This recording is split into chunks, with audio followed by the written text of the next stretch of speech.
আমি জীবনে ভুলতে পারবো না, আমার সারা জীবনের আক্ষেপ থাকবে।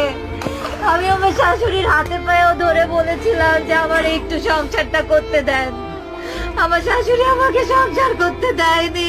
আমার শাশুড়ির মা ডাক শোনার জন্য তো তার 2 সন্তান রয়েছে, কিন্তু আমার সন্তানের বাবা ডাক শোনার জন্য তো কেউ রইলো না। আগে যদি বুঝতে পারতাম সত্যি আমার স্বামী এভাবে চলে যাবে, তাহলে আমি সারাটা জীবন শাশুড়ির গোলাম হয়ে থাকতাম। এভাবেই স্বামীর জন্য কান্না করছেন 20 বছর বয়সী পলাশের স্ত্রী, অথচ পলাশের মায়ের চোখে এক ফোঁটা পানিও দেখা গেল না। এদিকে শোনা যাচ্ছে অন্তঃসত্ত্বা পলাশের স্ত্রী। পলাশের স্ত্রী বলেন, আমার হাজবেন্ডের কত স্বপ্ন ছিল, সে স্বপ্ন আর পূরণ হবে না। আমাকে তো সে সাথে নিয়ে যেতে পারতো, আমাকে তো সে ভালোবাসতো, আমার আক্ষেপ থেকে যাবে। আমার বয়স 20 বছর, আমার সারাটা জীবন আফসোস থেকে যাবে আমার হাজবেন্ডকে নিয়ে, যাকে আমি জীবনের প্রথম ভালোবেসেছিলাম। আমাকে তো সেও ভালোবাসতো, এত অভিমান করেছিল, একটাবার তো বলতে পারতো, একটাবার তো হাক করে যেতে পারতো আমাকে। হাকও করলো না, জড়িয়েও ধরলো না, ও নিজের মতোই চলে গেল। কত অভিমান, কত কষ্ট নিয়ে সে যে চলে গেল। এভাবেই কাঁদতে কাঁদতে বিলাপ করছিলেন পলাশের স্ত্রী।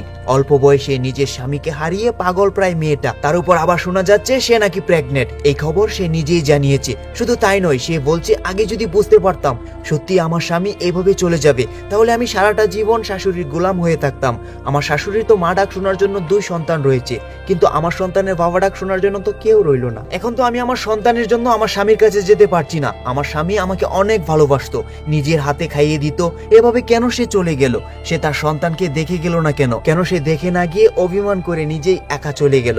আমাকে নিয়ে যেতে পারতো, ও তো আমাকেও অনেক ভালোবাসতো। ও তো জানতো আমি ওকে ছাড়া বাঁচতে পারবো না। ইন্টার প্রথম বর্ষে পড়া এই মেয়েটা এখন কি করবে সে কিছুই বুঝতে পারছে না। সন্তানকে নিয়ে একাই লড়াই করতে হবে তাকে। তার স্বামী তাকে প্রচন্ড ভালোবাসতো, কিন্তু সেই ভালোবাসা তার শাশুড়ি ভোগ করতে দিল না। সে গরিব ঘরের মেয়ে ছিল বলে সবসময় তার শাশুড়ি তাকে ছোট করত। শুধু তাই নয়, সে গরিব ছিল বলে, তার পরিবার গরিব ছিল বলে তার স্বামীর বাড়িতে কখনোই তার মা বাবারা প্রবেশ পর্যন্ত করতে পারেনি।